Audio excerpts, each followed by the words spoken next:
Welcome back to the fish room, people, and I know I should probably go ahead and get like a new intro, but honestly I don't know what else to bloody use, so I'm using that. So I just wanted to say thank you ever so much for the past couple of videos that we released last week and then the week after that. It got a lot of traction and I don't know why, and I'm not going to complain. I just want to say thank you to everybody who has supported the channel from the get-go, who supported the channel up until this point, and who is new to the channel. Today we're pretty much just going to be trying to but we're just going to be doing a small water change, large water change actually, I shouldn't have said small. It's a huge water change. The planted tank is dying, coming back, dying, coming back, and so forth, and I don't know why. Everything in the tank is fine. I'm just confused why everything keeps dying and coming back. I'm not complaining. I'm just kind of cleaning it, going around. I actually have it draining right now. It's going outside. I could put it down into the drain.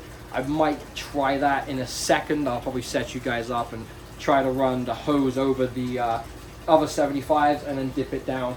Once we get past that downslope, I think it should just create vacuum and continue going. So it feels really good in this section because the mini split is like right above where the camera is, and it's so nice because it's nice and warm. I have the door like wide open. I know I shouldn't, but you know, who cares? So everything is pretty much set up. What I did was I just ran the tubing like over the top of the 75s. And for people, if you didn't know, if you have a suction vacuum like this one, and you know how you stand there and you like have to shake it up and down like crazy, and then it just causes a bunch of mess. Like you have bits and bobs from like the gravel that's dirty flying everywhere. It makes the tank way worse. If you didn't know, grab your vacuum, okay? Like, and I'll let this water out so I can show you. Grab it. Make sure you got enough room here. All you have to do is fill it up, lift it up in the air, let it all drain out. Do the same thing again. And then look to where your lowest point is from where your tube, where you know it goes down past the level of the tank. And if you do it in a bucket, it will be super easy. I'm almost there because it's starting to slow down kind of deal. And now when it speeds up, it's past that point, put it back in, and there, you literally just created vacuum. So yeah, it's just a lot easier to do it that way because I literally hate it when you're vacuuming a tank and then you have to like shake it a bunch of times to get the water to go through the tube and then over where, you know, it starts to go down on its own and it creates the vacuum. I'm probably butchering the way to do it, and I'm sorry. It's the best way I could explain it, but if your tube is coming out and over the tank right here, it takes 2 seconds to just put water in. You'll watch the water go past that loop and then start to go down. Go ahead and just stick it back in the water. That is going to pull, gravity is going to do its thing. It's just going to pull all the water out the tank. So a couple of things while we're draining. You can see by the state of the tank, and I wouldn't even say the state of the tank, just the heads up, there's absolutely nothing in here. This tank has been empty for probably 2 months. I was going to say 3 months, but 2 months, this thing has been completely empty. Thing was, which sucked about this whole situation, was I had a whole carpet of like tiny leaf, like plant, I don't know what they're called, but it was everything that you see in the tank, like all of the aquarium, I don't even know how to say the word, aquarium, whatever that bloody manufacturer is. That like little pebble round stuff that people use for aquascaping, that was all covered with small mini leaf like I bought off Amazon. And fun fact, one of my friends did say, hey, I tried that, it didn't work, but you know, go ahead and see if you can get it to work. I tried and it just didn't work. I maybe have the smallest bits of amount left, and it's mainly on like the tree trunk here in the background. And also all of this stuff that you see in here as far as like driftwood goes actually came from the lake out back, which I thought was kind of cool. So this tank represents this build, this barn, my hobby, the house, the lake. I thought it was a really cool thing to involve the lake behind our house where we live into the fish room and into a tank itself. If you're wondering what fish will be going in here, I'm kind of still on the edge about either A, archerfish, or B, discus. I don't know if I want the discus down below or up top. I really feel like the archerfish would look phenomenal in this tank just because of how it's laid out. I feel like the tree trunks in the background are going to represent their actual natural habitat, which I honestly think is a really cool thing. I just have to get some of these plants to grow, because I did want the whole bottom of it all mini leaf, tiny little, like a grass carpet, but like I said before, it all died. I only have a couple of it scattered around the tank still, so I kind of, you know, messed up. I don't know how, but they just didn't grow. The tank parameters were fine, the temperature was fine, but we're gonna turn the water back on here. If you guys are new and you don't know how I did my autofill, well, I don't really know. I would call it like just a manual easy fill. I'm gonna do a video here coming up. We're gonna finish the rest of it so we could actually hook Jacob the arowana up to it too, because he gets kind of stressed when I start bringing out hoses.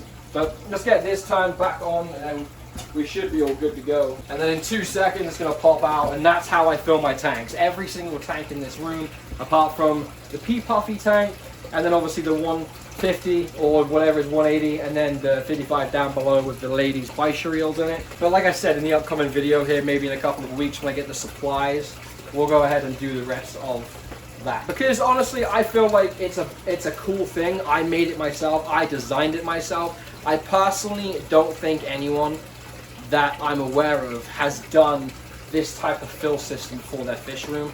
And because I'm so proud, I'll show you. So while this is doing its thing, what I have going on is I have it filling and then I have it sucking out. Let's go ahead and move over here. Look, this tank looks fantastic. All my tanks look great. They all look fantastic, and I'm so proud of it. So how I have this set up, now this is so simple and so easy. I literally went ahead and did all of my piping along the wall, dropping down to each tank. There are T's with 90s and valves on top and bottom. With this, I kind of got a little bit crazy. Now, if you're in the fish keeping community and you're in the hobby, you'll know what this is. Honestly, I don't. I found this on Amazon. I'm like, that would make a really cool, like, two-way valve thing for me so I can hook my water up and then let it drain out, because we don't want any stagnant water sitting in the pipes. If you know anything about plumbing, you will know that every pipe that drains needs to have a pitch of half a bubble or a quarter of a bubble on your level. Well, I actually went crazy on the pitch because, like I said, when I'm done filling, all of this pipe here is going to stay filled up with water, and all of that pipe is going to stay filled up with water up until this point. But down here on this valve, it's going to be filled all the way up to maybe the bottom of that T. So what I do is I go ahead and I open that valve, all the water falls out. If you're wondering what do we do for this one, well, that's where this valve comes into play. I turn that valve, everything in the pipe above the tanks will just go ahead and drain out slowly to there. Now, I put this in, this isn't glued. If you've watched the video of me hooking all of this system up, I actually blew that off because I had all the valves closed. Because it right now is not glued and it's not complete, you can't pressurize these lines. If you have one valve open, that's not enough pressure to blow this off. But if I was to go ahead and close that valve will blow off completely, leaking fluid and water into the fish room. Clearly, we don't want that. So what I did was here is I got this cool little thingy-madoodle, don't know what that's called. This is called a PEX fitting if you're unaware. I put the PEX fitting in there, and then I used the hose clamps to tighten it up. I actually used a PEX fitting right here too. There's a machine, you hand crimp it on, it crimps it, and then it crimps the ring to the pipe on the barb fitting that goes into the PVC. This is actually for an outside hose. The same with this is also for an outside hose. This actually spins freely inside here. It's on like some sort of little, I don't really know what it's called, but you can spin it around countless. It's like a bevel. So obviously that's not going to come off. This one is not. That's hard pipe straight to it. And then when I'm ready to do a change, I'll obviously have this open. I'll get the water going, get the temp on my hand correct, close that, it spins, and that way it just feeds the pipe all the way up and then goes into the pipe, fills it up, and then goes to the tank, which is the one with the valve open. And I know my plumbing stuff, so I'm super pumped about getting the rest of this put in. We are and will be doing a air pump, a linear air pump. So we're going to be doing the same thing, but there's going to be another pipe above that. And then we'll drop the air down into each tank. That way we can just run one air supply to the whole fish room. But definitely stay tuned for that, because like I said, it's going to be an absolute blast. And I do enjoy doing those type of things. I'm not too sure if someone has done it that way before. I just know I haven't seen anybody who has done it this way. There might be an easier way to do it. There might be a more efficient way, but to me, this works just fine. And plus I made it myself. I designed it myself. So I can't say to the people that ask me about it, oh, I don't really know, I just went on YouTube and found something. I can say, yep, I designed it myself. I just put A and B together, kind of found out what worked, and then went from there. But it's going to be fun doing the rest of that, because then at least I can actually, you know, kind of teach people how to put PVC together. And I know some people might say, oh, it's easy, just put glue on it. And I spoke about this in my last video. Use primer. Doesn't matter what you're doing, always use primer. Say it with me. Always use primer, because it softens the pipe, causing that joint to bond so much more stronger, and it will last forever pretty much. Tank is looking phenomenal. It's just taking a bit to cycle all of this. I do have a product that's coming in the mail that actually does add nitrate to the tank. It's pretty much for plants. I know aquarium co-ops sell something like that too. I don't use that, haven't used it. Honestly, it's a little bit pricey and I don't know how it works. All I know is the bottle that I use is half the price and it does a fantastic job. And that is mainly the reason why all of these plants in here have actually done as well as they have. I mean, personally, I think it actually looks pretty nice. It just takes some time to actually get a proper planted tank. I feel like when you do a saltwater tank, you have to prepare and leave it running for 2-3 months, then you can have fish in. However they do it. I don't do saltwater. Me and the lady might do a saltwater tank on the 50 that is located below her pea puffy tank. And I say pea puffy because she's got it drilled into my brain. It's not pea puffer or pea puffer fish. It's pea puffy. And we're just going to have to deal with that for the rest of the long existence of this channel. It is a pea puffy, and I will never call it anything else but a pea puffy tank. Maybe when we do that, you know, it's probably going to be the same frustration as this. And again, I have never done a full planted tank before. I have done plants. Every fish tank in this room has plants in it. As far as caring and maintaining a fully planted tank, I don't know much about it. And to be honest, I built this barn out of just pure excitement and wanting to get back into the hobby. I didn't know how to do half the stuff in here, but I did it and I succeeded, and it may have taken me a couple of tries, but we've done it. The reason why I say that is because I've never done a fully planted tank before, so I'm gonna do it, learn from it, know my mistakes, and then, you know, get the experience that I need to maybe do more in the future. And I know mainly in this video I've just pretty much been talking and yapping about something and everything. It's just, I would like to learn with people and for people, you know, because if someone's thinking about doing this kind of thing, you know, doing a fully planted tank, why isn't it growing? Why is it dying? If you have a fish room and you keep a lot of fish, I know for a fact there is one fish in that tank that you value more than anybody else in it. Any other fish. And it sounds really rude and really bad, but it's true. Like, Jacob is, or actually is still, one of my dream fish, and he has taken a lot of patience. He has stressed me out to no other, especially when we had like the power outage.